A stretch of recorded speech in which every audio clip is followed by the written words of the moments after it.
বন্যায় ডুবে আছে ফেনীর ছাগলনাইয়া উপজেলার প্রায় সব গ্রাম। পানিবন্দী মানুষগুলো ত্রাণ সহায়তা ও নিরাপদ আশ্রয়ের খোঁজে ছুটছেন শহরের দিকে। আবার অনেকে শহর থেকে এসেছেন প্রিয়জনের খোঁজে। যতদূর চোখ যায় কেবল পানি, আর সেই পানি পার হয়ে বানভাসী মানুষের স্রোত শহরের দিকে। দুর্ভোগ থেকে কিছুটা মুক্তির চেষ্টা। স্মরণকালের ভয়াবহ বন্যায় ছাগলনাইয়া উপজেলার দুর্গত এলাকার মানুষজন 4 দিন ধরে পানিবন্দী। ঘরবাড়ি সব পানিতে ডুবে আছে। যারা সুযোগ পাচ্ছেন মাইলের পর মাইল হেঁটে ছুটছেন শহরের দিকে। মিরসরাইয়ের করের হাট হয়ে আশ্রয়ের খোঁজে ছুটছেন তারা। হাতলা পুকুর শাশুড়ির জন্য গেছিলাম ছাগলনাইয়া থানা। এখন ওইদিকে পানি মানে আমার মাথার উপরে, আমি মুরু পুকুর পারবার পরে এ পর্যন্ত পানি, এটা পুরোটা ডুবে গেছে। মাদ্রাসার ওইখানে খালা শাশুড়ি ছিল, ওদের সাথে দেখা করছি আশ্রয় কেন্দ্রে, ওদের সাথে দেখা করে শাশুড়ির জন্য যাইতেছিলাম, কিন্তু যাইতে পারিনি। কদ্দু অল্প আইসি নৌকাত করি, আবার গাড়িতে, আবার নৌকায়, আবার কদ্দুর হাঁটি, এভাবে আইসি। আজকে কয়েকদিন ঘরে ওষুধ নাই, একমাত্র খানা বাদ দিয়ে ওষুধের জন্য আইসি। ওষুধের এরকম দরকারি ওষুধ, মানে ওই ওষুধ না হলে আমাদের মানে রুগী বাঁচাইতে পারিয়েন না। অনেকেই আবার শহর থেকে এসেছেন প্রিয়জনের খোঁজে। নিরাপদ আশ্রয় নিতে চান স্বজনদের। এর মধ্যেও ব্যর্থ হয়ে ফিরতে হয়েছে অনেককেই। মানুষের যে অবস্থা খুবই খারাপ। বিগত 50 বছরে কিন্তু এরকম পানি এখানে উঠে নাই, যতটুকু আমরা মুরব্বীদের থেকে শুনছি আর কি। আর এখানে এখন পর্যন্ত মানে কোনো ত্রাণ সামগ্রী কিন্তু পাচ্ছি না, কেউ পাই নাই। যতগুলো মানুষ আছে সবাই কিন্তু নিজ আত্মীয় স্বজনের বাড়িতে আশ্রয় নিছে। ছাগলনাইয়া পৌরসভার ভিতরে ছিলাম, উপজেলার সামনে ছিলাম। আমি যেখানে ছিলাম সেখানে পানি ছিল না। তারপরও মানে আপনার যাতায়াতের ব্যবস্থার কারণে আটকে গেছে, অসুস্থ বাচ্চা, সেজন্য এখন বাড়িতে যাচ্ছি আর কি। ফেনীতে প্রায় 1 লাখ মানুষ পানিবন্দী। বন্যায় ক্ষতিগ্রস্ত 4 লাখের বেশি। Abdullah Rakib, Independent News, Chattogram. বৃষ্টি কমলেও এখনো ফেনী, কুমিল্লা, নোয়াখালীতে বন্যা পরিস্থিতির উন্নতি হয়নি। ফেনীর পৌরসভার কিছু এলাকায় বিদ্যুৎ আসলেও অনেক জায়গায় এখনো বিদ্যুৎ বিচ্ছিন্ন রয়েছে। মোবাইল ফোনের নেটওয়ার্ক না থাকায় স্বজনদের খোঁজ খবর পাচ্ছেন না অনেকেই। কুমিল্লায় গোমতী নদী পানির উচ্চতা কমলেও লোকালয়ে বাড়ছে পানি। শালদার ভাঙনের প্লাবিত হচ্ছে নতুন এলাকা। 14 গ্রামে বন্যার পানি কিছুটা কমলেও নাঙ্গলকোটে অপরিবর্তিত রয়েছে। নোয়াখালীর 8 উপজেলার বেশিরভাগ বাড়িঘর এখনো পানির নিচে তলিয়ে। এদিকে লক্ষ্মীপুরে সহায়তার অপেক্ষায় পানিবন্দী 7 লাখ মানুষ। খাগড়াছড়ির মেরুঙে 20টির বেশি গ্রাম এখনো পানির নিচে। মৌলভীবাজারে নদ নদীর পানি বিপদসীমার নিচে নামলেও পানি নামছে ধীর গতিতে। রাজনগর উপজেলার বন্যা পরিস্থিতি একদিকে উন্নতি হলেও অন্যদিকে কাওয়া দিঘি, হাওয়ার অঞ্চলে অবনতি হয়েছে।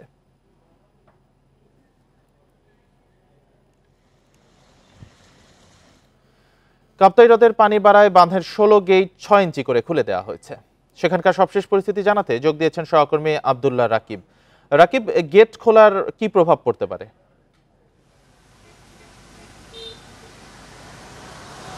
জি, কাপ্তাই বাঁধের যেটি জলবিদ্যুৎ কেন্দ্র রয়েছে সেখানে যে 16টি কপাট সেটি 8টা 10 মিনিটে খুলে দেয় সেখানকার কর্তৃপক্ষ।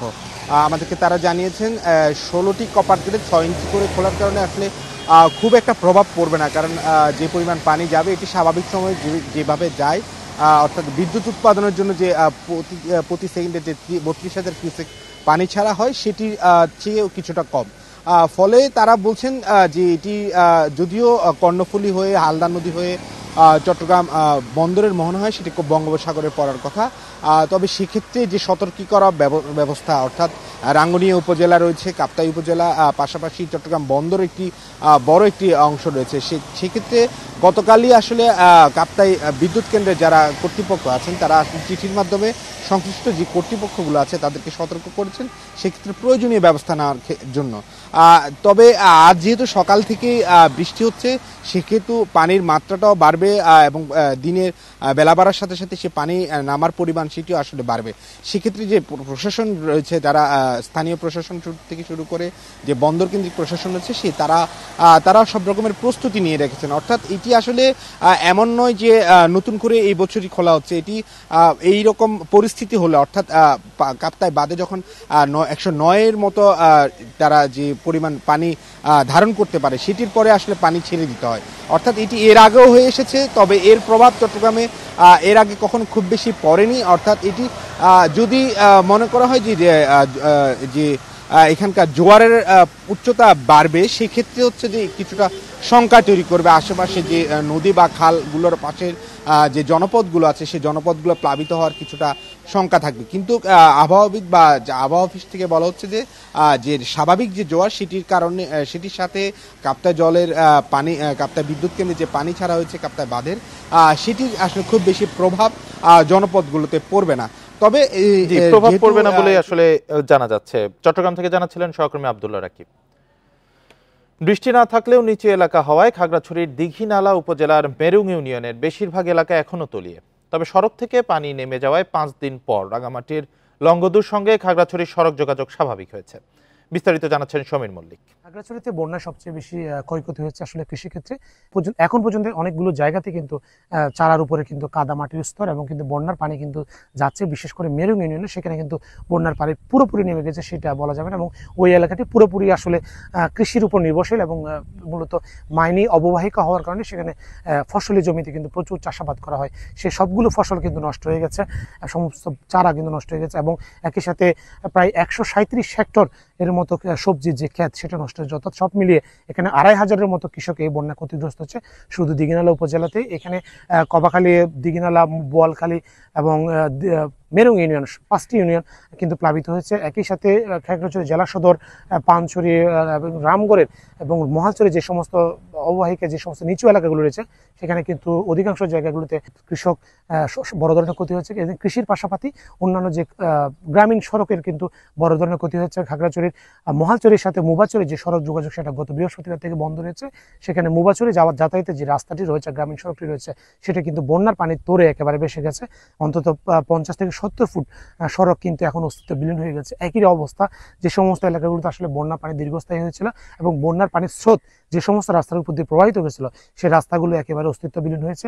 এই বিষয়ে স্থানীয় সরকার প্রকৌশলী অধিদপ্তর এলজিডি থেকে হয়তো কয়েকদিনের মধ্যে তারা ক্ষতি নিরূপণ করে সম্পূর্ণ কি পরিমাণ ক্ষয়ক্ষতি হয়েছে সে বিষয়ে আমাদেরকে জানানো হবে। তবে এখন এই মুহূর্তে সবচেয়ে যে বিষয়টা জরুরি যে আসলে কৃষকের ঘুরে দাঁড়ানোর বিষয়ে আমরা কৃষি বিভাগের সাথে কথা বলেছি। কৃষি বিভাগ বলছে তারা ইতিমধ্যেই ক্ষয়ক্ষতি নির্ধারণ করেছে এবং পরবর্তীতে এখন নতুন করে আসলে আমনের যে চারা রোপণের সময় পেরিয়ে গেছে, সেক্ষেত্রে কৃষকরা যাতে ঘুরে দাঁড়াতে পারে তাদেরকে আগাম রবি শস্য চাষের জন্য সার, বীজ সহ অন্যান্য যে আর্থিক প্রণোদনা সেটা দেওয়ার জন্য কৃষি বিভাগের পক্ষ থেকে আসলে ব্যবস্থা নেওয়া হলে কৃষি সম্প্রসারণ অধিদপ্তরের পক্ষ থেকে আমাদেরকে জানানো হয়েছিল।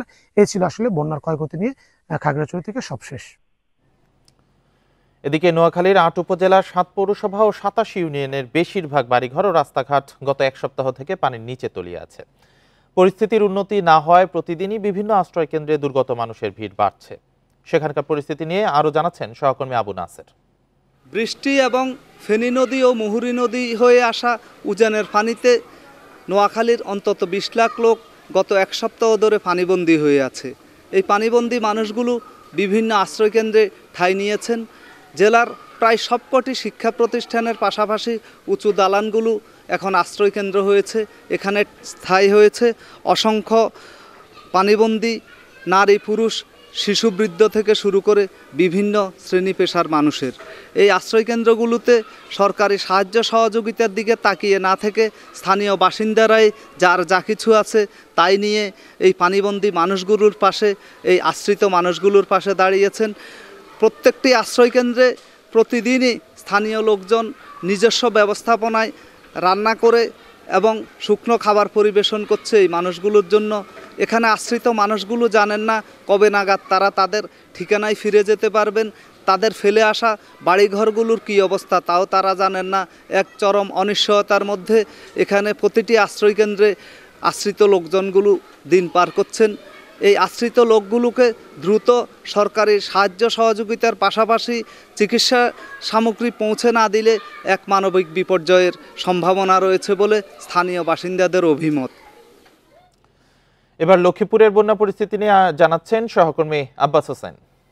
রাতভর বৃষ্টির পর সকাল থেকে কিন্তু আমরা দেখেছি যে একদিকে জোয়ারের পানি, অন্যদিকে বৃষ্টির পানি কিন্তু লক্ষ্মীপুর শহরের আশপাশের যে এলাকাগুলো রয়েছে সেখানে পানি বৃদ্ধি পাচ্ছে 3 থেকে 4 ফুট। তবে আমি এখন যেটা আপনাকে দেখাতে চাচ্ছি এটা হলো লক্ষ্মীপুর শহরের জেবি রোড, এই রোডে কিন্তু গতকাল পর্যন্ত আমরা পানির যে বিষয়টি পানি দেখতে পাইনি, কিন্তু এখন পানি এখানে হাঁটুর করে পানি যে জমে গেছে। অর্থাৎ এইভাবে প্রত্যেকটি এলাকায় কিন্তু পানির যে উচ্চতা সেটি বাড়ছে।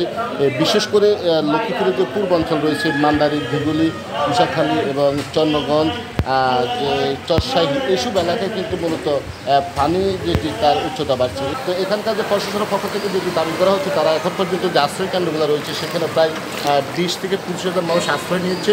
এর মধ্যে যে পানিবন্দী হয়ে পড়েছে প্রায় 7.5 লাখ মতো মানুষ। তবে তাদেরকে ত্রাণ দেওয়া হচ্ছে বিভিন্ন সংগঠনের পক্ষ থেকে। এখন পর্যন্ত প্রায় 500 কোটি টাকার বেশি ক্ষতি হয়েছে। বিশেষ যেমন যে পোলট্রি খাতে, মৎস্য খাতে এবং কৃষি খাতে সবচেয়ে বেশি ক্ষতি হয়েছে। তবে এই ক্ষতি নির্ভরে কাজ চলছে। তবে পানি যদি আরও বাড়তে থাকে তাহলে ক্ষতির পরিমাণ আরও বাড়বে এমনটি বলছে। তবে এখানকার মানুষের দাবি, যারা ক্ষতিগ্রস্ত হয়েছে বন্যা দুর্গতদের মানুষের পাশে দাঁড়ানোর জন্য সকল বন্ধের প্রতি আহ্বান জানিয়েছেন। পাশাপাশি অনেকে এখনও যে রোগ ফালাই নিয়ে অসুস্থ আছে, তারা হাসপাতালে যেতে পারছেন না। অর্থাৎ বিভিন্ন জায়গায় তারা কিন্তু বিভিন্ন ধরনের সমস্যা রয়েছে, রোগ ফালা দেখা দিয়েছে। অর্থাৎ বন্যার যে অবনতি সেটি এখন পর্যন্ত অবনতি রয়েছে এমনটি আমরা দেখতে পেয়েছি। খুলনার পাইকগাছার দেলুটির ক্ষতিগ্রস্ত ওয়াবদার বেড়িবাঁধ গত 3 দিনেও মেরামত করা সম্ভব হয়নি। জোয়ারের পানিতে অন্তত 13 গ্রাম প্লাবিত হয়েছে। পানিবন্দী হয়ে পড়েছে 15,000 মানুষ। জোয়ারের চাপে বৃহস্পতিবার বিকেলে ভেঙে যায় দেলুটি ইউনিয়নের কালীনগর গ্রামের বেড়িবাঁধ। স্থানীয়দের সাথে পানি উন্নয়ন বোর্ড বাঁধ মেরামতে 3 দফা চেষ্টা চালায়, তবে জোয়ারের পানির চাপে শেষ রক্ষা হয়নি। বৃষ্টির জল খাচ্ছে সবাই, এখন খাওয়ার খুব সমস্যা। রান্না 3 দিন হাঁড়ি জ্বলতেছে না। কালীনগর গ্রামে 3 দিন কারো হাঁড়ি জ্বলে না। এই তারিখ যেরকম জল হয়েছে, এই বারান্দা ঠান্ডা সব উঠে গেছে, ঘরের দেয়াল টেল পড়িয়ে যাচ্ছে একদম। এরই মাঝে তলিয়ে গেছে দেলুটি ইউনিয়নের অন্তত 13টি গ্রাম।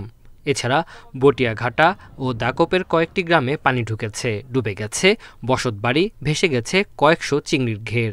বারবার ভাঙনে দুর্বল বেড়িবাঁধকে দায়ী করছেন বানবাসীরা। 3 মাস ধরে এরকম ডুবোর ভিতর দিয়ে আসছি। দেখা গেল আমাদের কিছু দিলে, সাহায্য দিলে দেখা গেল আমরা একটু ভালো থাকবো। বাদ যদি হয়ে যায় তাহলে তো আমরা আবার নতুন করে আবার টান লাগাতে পারবো। দুর্গত মানুষের পাশে দাঁড়াতে প্রশাসনের পাশাপাশি এগিয়ে এসেছে শিক্ষার্থী, বিভিন্ন রাজনৈতিক দল ও বেসরকারি সংস্থা। প্রশাসন সহ স্থানীয় অনেক স্বেচ্ছাসেবী সংগঠনের মাধ্যমে আসলে তাদের কাছে পৌঁছে দেওয়ার ব্যবস্থা চলছে। আর পানি উন্নয়ন বোর্ড সহ এখানে যারা স্থানীয় জনগণ, পার্শ্ববর্তী এরিয়ার অনেক জনগণ স্বেচ্ছাশ্রমের মাধ্যমে আসলে এই বাঁধটা পুনর্নির্মাণের কার্যক্রম আমরা চলমান আছে। এর আগে গত মে মাসে ঘূর্ণিঝড় রেমালে একই ইউনিয়নের বেড়িবাঁধ ভেঙে ব্যাপক ক্ষয়ক্ষতি হয়েছিল। Independent news.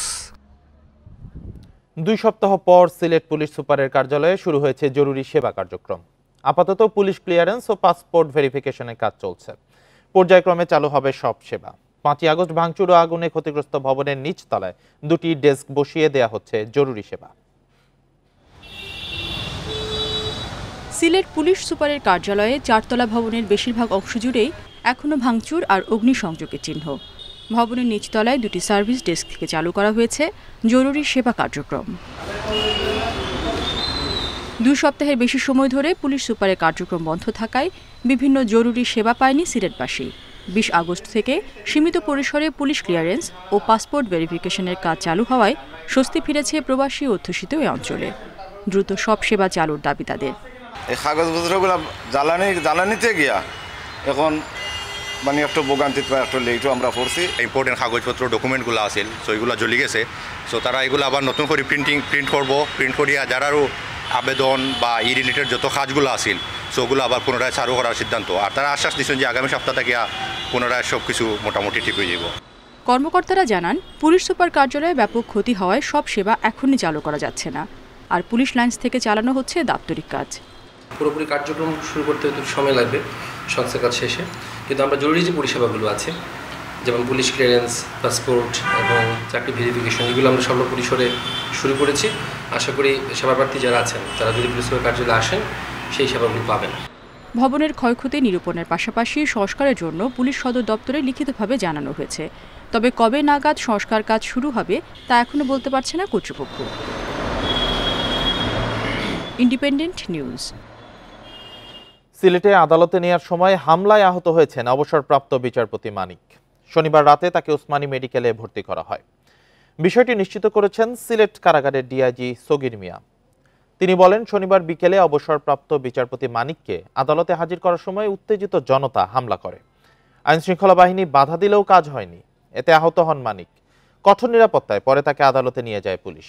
এ সময় বিচারক তাকে কারাগারে পাঠানোর নির্দেশ দেন। সন্ধ্যায় কারা কর্তৃপক্ষ মানিকের স্বাস্থ্য পরীক্ষা করে। এ সময় আহত হওয়ার বিষয়টি নজরে আসে তাদের। পরে ওসমানী মেডিকেলে অস্ত্রোপচার করা হয় বিচারপতি মানিকের।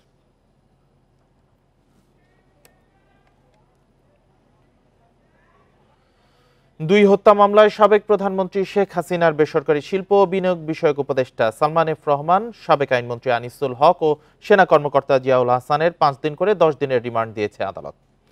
রাজধানীতে আইডিয়াল কলেজের ছাত্র খালিদ হাসান সাইফুল্লাহ হত্যা মামলা এবং নিউ মার্কেট থানায় সবুজ আলী হত্যা মামলায় সালমান এফ রহমান, আনিসুল হক ও জিয়াউল হাসানকে রিমান্ড দেওয়া হয়েছে।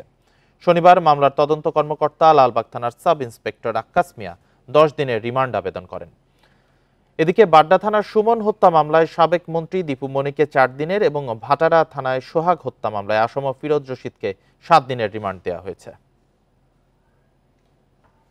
সালমান এফ রহমান এবং আনিসুল হক এবং আয়নাগরের কারিগর জিয়াউল হাসান এদের বিরুদ্ধে এই 2 মামলায় 5 দিন 10 দিনের রিমান্ড মঞ্জুর করেন।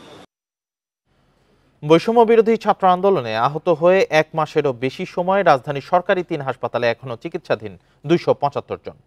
এদেরকেও দিনমজুর, ড্রাইভার কিংবা সবজি আড়তের কর্মী। দীর্ঘদিন কর্মহীন থাকায় সব মানুষ জানেন না কবে কাজে ফিরতে পারবেন তারা। উপার্জন বন্ধ থাকায় বিপাকে পড়েছে দরিদ্র পরিবারের অন্য সদস্যরাও।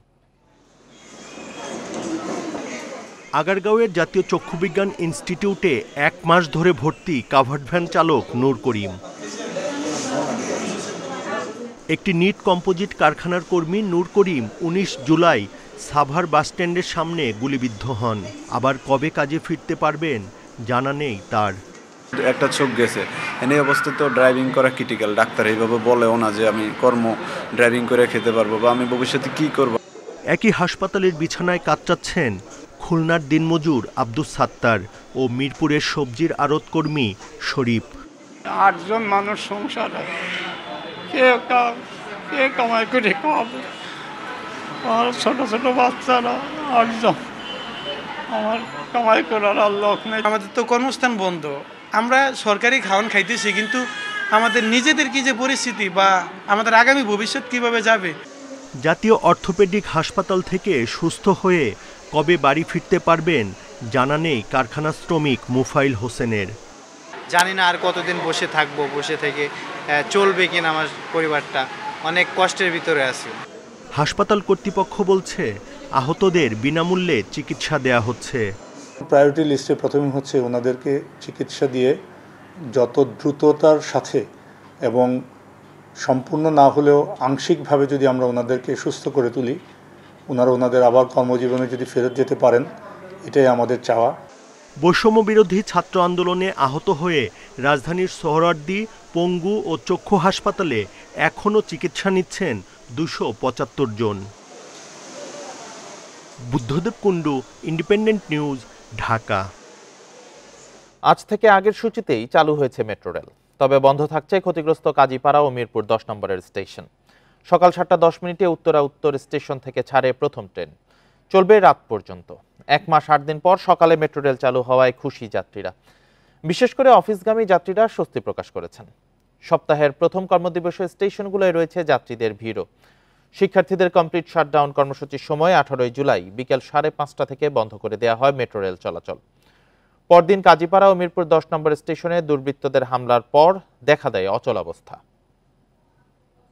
রেল না থাকায় অনেক দুর্ভোগ, অনেক যানজটে মতিঝিল সচিবালয় যায় প্রতিদিনই, অনেক কষ্ট হচ্ছে আমাদের। 10 নম্বর থেকে আমরা যেতাম, 10 নম্বরটা এখন বন্ধ, এই জন্য 11 নম্বর থেকে আসে। এগুলো তো আমাদের রাষ্ট্রীয় সম্পদ, এগুলোর উপরে যাতে কোনো ক্ষয়ক্ষতি না হয় এটাই থাকবে, সবসময় প্রত্যাশা থাকবে।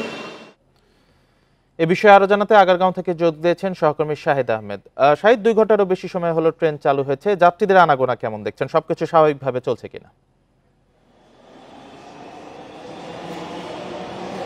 আসলে 37তম দিন অতিবাহিত করে আজকে 38তম দিনে পুনরায় মেট্রো রেল চালু হচ্ছে। তবে এই 38তম দিনে এসেও বোঝার উপায় নাই যে মেট্রো রেল আসলে এতদিন বন্ধ ছিল। যে পরিমাণ যাত্রী চাপ, আমি যদি এই মুহূর্তে রাজধানী আগারগাঁও মেট্রো রেল স্টেশনে আছে, আমি যদি এই মুহূর্তে চিত্রতে দেখাই, যেহেতু আজকে রোববার প্রথম কর্মদিবস, সকাল থেকেই প্রতিটি স্টেশনেই কিন্তু যাত্রীদের উপচে পড়া ভিড়। একই সাথে বৈরী আবহাওয়া, সেটাও কিন্তু কিছুটা হলেও প্রভাব পড়েছে। তবে সকাল 7:10 উত্তর স্টেশন থেকে মতিঝিলগামী ট্রেনটি ছেড়ে আসে। তবে 7:10 এবং 7:20 এই দুইটি সময় শুধুমাত্র এমআরটি পাসধারী, স্থায়ী পাসধারী তারা কিন্তু এটা ভ্রমণ করতে পারবে। এবং এরপর থেকে যারা আছে তারা কিন্তু সিঙ্গেল জার্নি, অর্থাৎ একক যাত্রার ক্ষেত্রে। এবং এই মুহূর্তে আমি রাজধানীর আগারগাঁওয়ে আছি। কিছুক্ষণের মধ্যেই যোগাযোগ উপদেষ্টা কিন্তু এই মেট্রো রেলের আগারগাঁও স্টেশন ভ্রমণ করবেন এবং উনি কিন্তু আগারগাঁও স্টেশন থেকে ট্রেনে করে বাংলাদেশ সচিবালয় সংলগ্ন যে স্টেশনটা আছে সচিবালয় স্টেশনে ওখানে থামবেন। তারপরে কিন্তু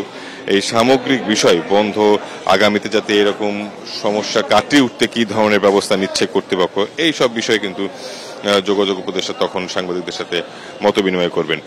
আরেকটি বিষয় জানিয়ে রাখি যে এখানে যেহেতু মিরপুর 10 নম্বর বন্ধ, স্বাভাবিকভাবেই চাপটা কিন্তু পড়েছে মিরপুর 11 নম্বর স্টেশন সংলগ্ন যে স্টেশনটা, ওটা কিন্তু সবচেয়ে বেশি ভিড়টা হচ্ছে। এর পাশাপাশি কাজীপাড়া যেহেতু স্টেশনটা বন্ধ, সুতরাং এর পাশে যে শেওড়াপাড়া সেই স্টেশনে কিন্তু চাপটা বেশি পড়ছে। অর্থাৎ যেহেতু একটা বন্ধ আছে, এই জন্য দুটি স্টেশনের চাপটা কিন্তু একটা স্টেশনে নিতে হচ্ছে। এর পাশাপাশি আগারগাঁও বরাবরের মতো যেহেতু অফিস পাড়া, এখানে কিন্তু মেট্রো রেলের চাপটাও কিন্তু বরাবরই লক্ষ্য করা যায়। আজকে অনেকদিন পরে চালু হচ্ছে, সেই জন্য কিন্তু চাপটা একটু বেশি হচ্ছে। আর এর পাশাপাশি যদি আরেকটি বিষয় জানিয়ে রাখি যে সবশেষ ডিএমটিসিএল আমাদেরকে যেটা জানিয়েছে, প্রতিদিন গড়ে প্রায় 3.5 লাখ যাত্রী চলাচল করছে। এবং এটা তাদের পরিকল্পনা যে আগে থেকে জানিয়ে দিয়েছিল, যেটা যে পুরো এমআরটি 6 লাইন অর্থাৎ মতিঝিল থেকে কমলাপুর পর্যন্ত চালু হলে প্রতিদিন গড়ে 5 লাখ যাত্রী পরিবহনের পরিকল্পনা রয়েছে। অর্থাৎ এখন যেহেতু মতিঝিল পর্যন্ত রয়েছে, মতিঝিল থেকে কমলাপুর পর্যন্ত বাকি অংশটুকু চালু হতে তাদের সময়সূচি অর্থাৎ 2025 সাল নাগাদ চালু হওয়ার সম্ভাবনা রয়েছে। আর এরপরে কিন্তু যাত্রীদের আরেকটি বিষয়, এখান থেকে কিন্তু যে স্থায়ী পাশের বিষয়টা, সেটা কিন্তু যাত্রীদেরকে উদ্বুদ্ধ করছে কর্তৃপক্ষ, যাতে সময় বাঁচে এবং তাদের জন্য একটু সাশ্রয় হয় এবং তারা কিন্তু একটু ছাড়ও পাচ্ছে স্থায়ী পাশে। মূলত এই ছিল রাজধানী আগারগাঁও মেট্রো রেল স্টেশন থেকে চলাচলের সবশেষ। শাহিদ, আপনি সাথেই থাকবেন। এ বিষয়ে আরো জানাতে ফার্মগেট স্টেশন থেকে যোগ দিয়েছেন সহকর্মী আদিলুর রহমান। আদিলুর, ফার্মগেট স্টেশনে যাত্রীদের চাপ কেমন দেখছেন?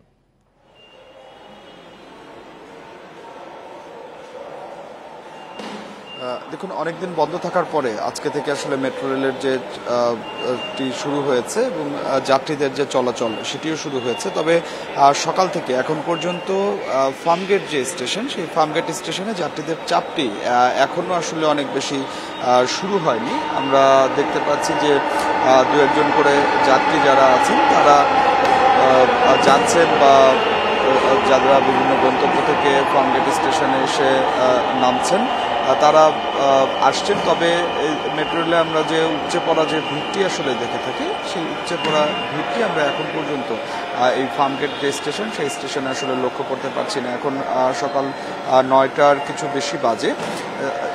আশা করা হচ্ছে যে আর একটু পরে অর্থাৎ 10টার দিকে এই যে স্টেশনটি, সেই স্টেশনটিতে অনেক বেশি আসলে ভিড় হবে। এবং অনেকে যেটি আসলে বলছিলেন যে মেট্রো রেল অনেকদিন ধরে আসলে বন্ধ, চালুর বিষয়টি অনেকেই জানেন না। তবে যারা আসলে জেনেছেন যে আজকে থেকে মেট্রো রেল চালু হচ্ছে আবার, তারা যে মেট্রো রেলের যে ভ্রমণ, সেই মেট্রো রেলের ভ্রমণটি আসলে করছেন। তবে যাত্রীদের একটি বিষয় বরাবরই আসলে যাত্রীরা আসলে যেটি আসলে বলছেন, বেশ কয়েকজন যাত্রীর সাথে সকাল থেকে কথা হলো, তারা আসলে বলছেন যে যে কোনো পরিস্থিতিতে আসলে মেট্রো রেলটি খুবই গুরুত্বপূর্ণ এই রাজধানীর জন্য। সময় সাশ্রয় করে, যানজটের হাত থেকে রেহাই দেয়। সেক্ষেত্রে আসলে যে কোনো পরিস্থিতিতে এই মেট্রো রেলটি আসলে যেন বন্ধ না থাকে, ভবিষ্যতে যেন আসলে কখনো মেট্রো রেলটি বন্ধ না হয়, এই মেট্রো রেলের উপরে যাতে আসলে কোনো প্রভাব না পড়ে, এই বিষয়টি নজরে নেওয়ার জন্য এই যারা যাত্রী আছেন তারা আসলে দাবি জানিয়েছেন। অর্থাৎ সব মিলিয়ে যেটা আসলে বলা যায় যে মেট্রো রেল অনেকদিন পরে আসলে আবার আজকে চালু হলো এবং যাত্রীরা আবার এই মেট্রো রেলের ভ্রমণ করে তাদের যে বিভিন্ন গন্তব্য সেই গন্তব্যে যেতে পারছেন। তো আমার কাছে ফার্মগেট থেকে এটি ছিল এখন। মেট্রো রেলের আগারগাঁও ফার্মগেট স্টেশন থেকে জানাচ্ছিলেন আমাদের সহকর্মীরা। ছাত্র জনতাকে নির্বিচারে হত্যার অভিযোগে দল হিসেবে আওয়ামী লীগকে নিষিদ্ধ ও নিবন্ধন বাতিল চেয়ে করা রিটের শুনানি হতে পারে আজ। গত বৃহস্পতিবার বিচারপতি AKM আসাদুজ্জামানের হাইকোর্ট বেঞ্চ এদিন ঠিক করেন। এর আগে মানবাধিকার সংগঠন সারডা সোসাইটির নির্বাহী পরিচালক আরিফুর রহমান মুরাদ ভূঁইয়া রিট আবেদনটি করেন। প্রাথমিক শুনানির পর 22 আগস্ট শুনানি হওয়ার কথা ছিল। রিটে যেসব প্রতিষ্ঠান সাবেক প্রধানমন্ত্রী শেখ হাসিনার নামে রয়েছে সেগুলোর নাম পরিবর্তনের দাবিও জানানো হয়। পাশাপাশি রাষ্ট্র সংস্কারের লক্ষ্যে অন্তর্বর্তী সরকারের মেয়াদ সর্বনিম্ন 3 বছর করার আবেদন জানানো হয়।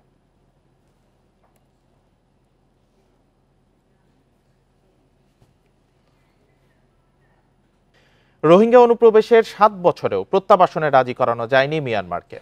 নেপিদোর সঙ্গে একাধিক বৈঠকের পর শুরু হয়েছিল তালিকা যাচাই বাছাই। তবে ঠিক তখনই মিয়ানমারের পরিস্থিতি উত্তপ্ত হওয়ায় বাধার মুখে পড়ে ফেরানোর চেষ্টা। এই অবস্থায় নিজ দেশে ফিরে যেতে রোহিঙ্গাদেরই উদ্যোগী হতে হবে বলছে শরণার্থী ত্রাণ ও প্রত্যাবাসন কমিশন। মিয়ানমার সেনাবাহিনী দমনপীড়নে 2017 সালের 25 আগস্ট থেকে সে দেশের রোহিঙ্গা জনগোষ্ঠী ফের বাংলাদেশে ঢুকতে শুরু করে। জাতিসংঘের হিসেবে সেই সময় বাংলাদেশে আশ্রয় নেয় 7 লাখের বেশি রোহিঙ্গা, বর্তমানে যা 12.5 লাখ। তবে বাস্তবে এ সংখ্যা আরও বেশি। রোহিঙ্গাদের নিরাপদে প্রত্যাবাসনের লক্ষ্য নিয়ে অনেকটা এগিয়ে ছিল দুই দেশ।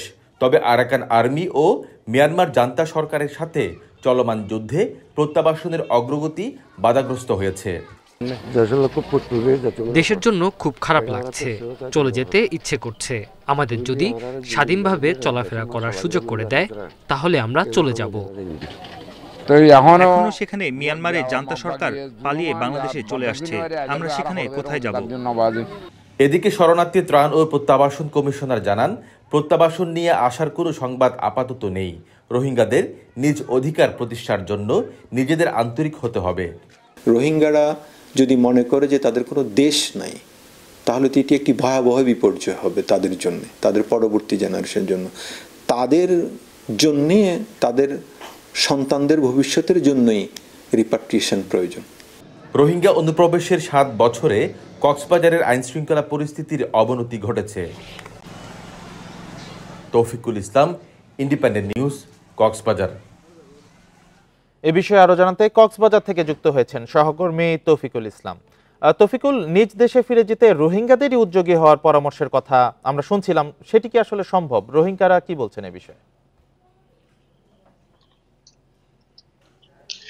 আমরা সেই গত 7 বছর ধরে শুনে আসছি রোহিঙ্গারা নিজ দেশে ফিরে যাবে। বারবারই রোহিঙ্গাদের কাছ থেকে যখন সেই প্রশ্নটি করা হয় তখন তারা আমাদেরকে বলছেন সম্মান এবং মর্যাদার সাথে তারা ফিরে যাবেন এবং তারা বেশ কিছু শর্ত জুড়ে দেয়। সেই শর্তের মধ্যে রয়েছে তাদের যে আগের যে বসতভিটা ছিল সেই বসতভিটে ফিরে দিতে হবে। তারা স্বাধীনভাবে, অর্থাৎ মিয়ানমারের যে সকল লোকজন আছে তারা যেভাবে স্বাধীনভাবে চলাফেরা করতে পারে, সেখানে স্কুল কলেজে পড়াশোনা করতে পারবে, সেই সকল সুযোগ সুবিধা তাদের দরকার বলে তিনি মনে করছেন। তবে এখন কিন্তু রোহিঙ্গা অর্থাৎ মিয়ানমারের পরিস্থিতি অনেকটা ভিন্ন। সেখানে আপনি জানেন আরাকান আর্মি এবং জান্তা সরকারের মধ্যে সংঘর্ষ চলছে, যুদ্ধ চলছে। নতুন করে সেই জায়গা থেকে আরো অনেক রোহিঙ্গা বাংলাদেশের অনুপ্রবেশের একটা আশঙ্কাও রয়েছে। সে আশঙ্কা থেকে কিন্তু এখন পর্যন্ত যে এইখানকার এপারে যারা আছেন তারা বলছেন ওই পারে তাদের সাথে আত্মীয় স্বজনের যোগাযোগ রয়েছে, নতুন করে তারা এখান থেকে আসলে যেতে চান না। প্রতিবেদনে অনেকেই বলেছেন তারা মিয়ানমারের জন্য তাদের মন কাঁদে, তারা যেতে চায়। শরণার্থী ত্রাণ ও প্রত্যাবাসন কমিশনার বলছেন এখনই আসলে সময়, যেহেতু সেখানে যে রোহিঙ্গারা যারা বাংলাদেশে আছে, যেহেতু আরাকান আর্মি এবং জান্তা সরকারের মধ্যে সংঘর্ষ চলছে, অনেক রোহিঙ্গা এখান থেকে বাংলাদেশ থেকে কিন্তু সেই জায়গায় যোগ দিয়েছে, তারাও সেই যুদ্ধে অংশগ্রহণ করছে। সেরকমই অসমর্থিত সূত্রে আমরা খবর পেয়েছি। তো এখন যদি তারা নিজের অধিকার নিয়ে যদি আন্দোলন না করে বা তারা যদি এখনো জাগ্রত না হয়, তাহলে কিন্তু রোহিঙ্গাদের জন্য অনেকটা নিজ দেশে ফিরে যাওয়া অনেকটা অনিশ্চিত হবে। বাংলাদেশে এবং মিয়ানমারের যে একাধিক বৈঠকের পর আপনি জানেন বাংলাদেশ থেকে প্রায় 1 লক্ষ রোহিঙ্গার তালিকা দিয়েছিল মিয়ানমারের কাছে। সেখান থেকে যাচাই বাছাই শেষে প্রত্যাবাসনের অনেকটা প্রক্রিয়ায় অনেকটা এগিয়ে ছিল। সে সময় মিয়ানমারের সংঘর্ষ সংঘাত বাদে এখন পর্যন্ত সেই প্রত্যাবাসন প্রক্রিয়াটি অনেকটা অনিশ্চিত হয়ে পড়েছে। রোহিঙ্গাদের নিয়ে যদি একটু বলতে চাই, তাই বাংলাদেশের রোহিঙ্গাদের যে বসবাস 12.5 লক্ষ রোহিঙ্গার কথা বলা হচ্ছে, কিন্তু বাস্তবে এই সংখ্যা অনেক বেশি। রোহিঙ্গাদের দ্বারা এখানে যে আইন শৃঙ্খলা পরিস্থিতির অনেকটা অবনতি হচ্ছে। ক্যাম্পে এখানে খুন থেকে শুরু করে অপহরণ অনেকটা পরিস্থিতি নিয়ন্ত্রণে করা যাচ্ছে না। আপনি জানেন যে কক্সবাজারের উখিয়া এবং টেকনাফের যে ক্যাম্প রয়েছে সেখানে অ্যাপিবিএন দায়িত্ব পালন করছে। আগে সেনাবাহিনী দায়িত্ব পালন করছিল, নতুন করে এখন অ্যাপিবিএন দায়িত্ব পালন করছে। অ্যাপিবিএনও কিন্তু তাদের সেভাবে নিয়ন্ত্রণ করতে পারছে না প্রতিদিন, এবং আমরা দেখতে পাচ্ছি সেখানে আধিপত্য বিস্তারকে কেন্দ্র করে খুনের ঘটনা, সেখানে সন্ত্রাসী জনগোষ্ঠী সক্রিয় রয়েছে, তারাও বাংলাদেশিদেরকে অপহরণ করে মুক্তিপণ আদায় করছে। সেরকম পরিস্থিতির মুখে বারবার পড়তে হচ্ছে।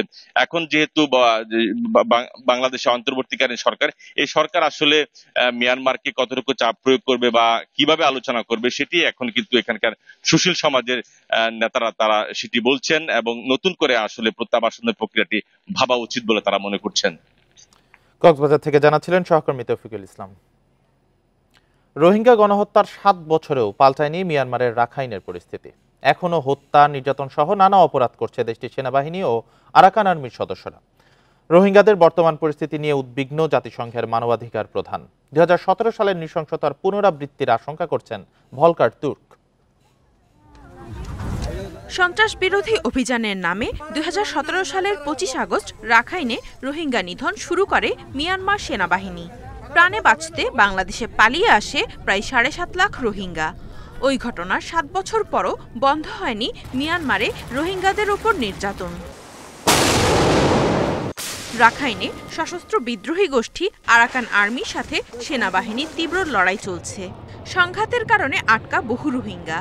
নির্বিচার হত্যা, অপহরণ, জোর করে বাহিনীতে নিয়োগ, বাড়িঘরে অগ্নিসংযোগের মতো অপরাধে অভিযুক্ত দুই পক্ষই। পরিস্থিতি আরও খারাপ হওয়ায় উদ্বিগ্ন জাতিসংঘের মানবাধিকার প্রধান। মিয়ানমারে সামরিক অভিযানের পুনরাবৃত্তি দেখতে চাই না আমরা। রাখাইনে হত্যা, ধ্বংসযজ্ঞ ও বাস্তুচ্যুতি চলছেই। দায় অস্বীকার করলেও এই মানবিক বিপর্যয়ের জন্য সরাসরি দায়ী সেনাবাহিনী ও আরাকান আর্মি। এ বিষয়ে আন্তর্জাতিক সম্প্রদায়ের কার্যকর ব্যবস্থা নেওয়া উচিত।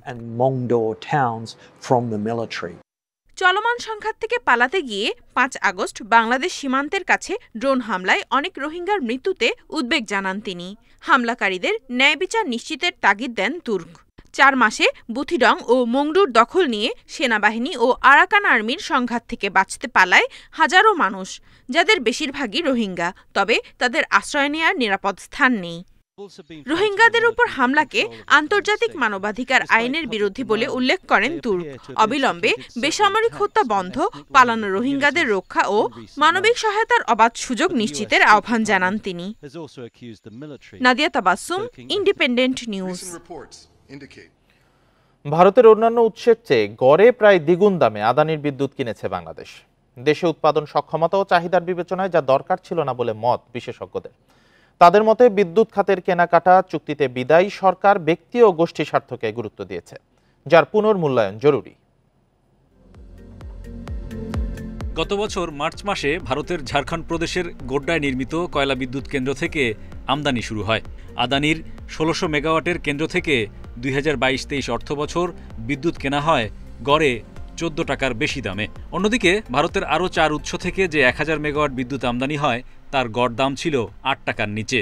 নিজস্ব 10,000 মেগাওয়াট বাড়তি উৎপাদন সক্ষমতা বসিয়ে রেখে আদানির বিদ্যুৎ কেনার যৌক্তিকতা নিয়ে প্রশ্ন ছিল বরাবরই। এতে ক্যাপাসিটি চার্জ ও বৈদেশিক মুদ্রা খরচের চাপ বেড়েছে বলে মত বিশ্লেষকদের।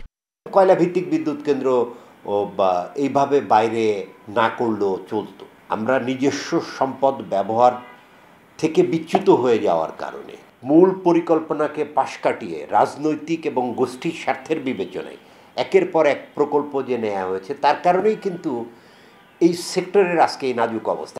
গত অর্থবছর দেশের কয়লা বিদ্যুৎ কেন্দ্রগুলো থেকে পিডিবি প্রতি ইউনিট 13 থেকে 16 টাকায় বিদ্যুৎ কিনেছে।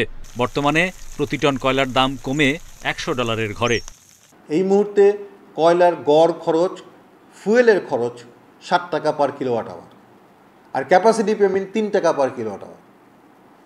সো 10 টাকা হচ্ছে টোটাল উৎপাদন খরচ। বিদ্যুৎ উৎপাদনের যে কমার্শিয়াল মডেল আছে, চুক্তি যেগুলো আছে, সেগুলো কিভাবে অপটিমাইজ করা যায় সেগুলো চিন্তাভাবনা করে করা উচিত।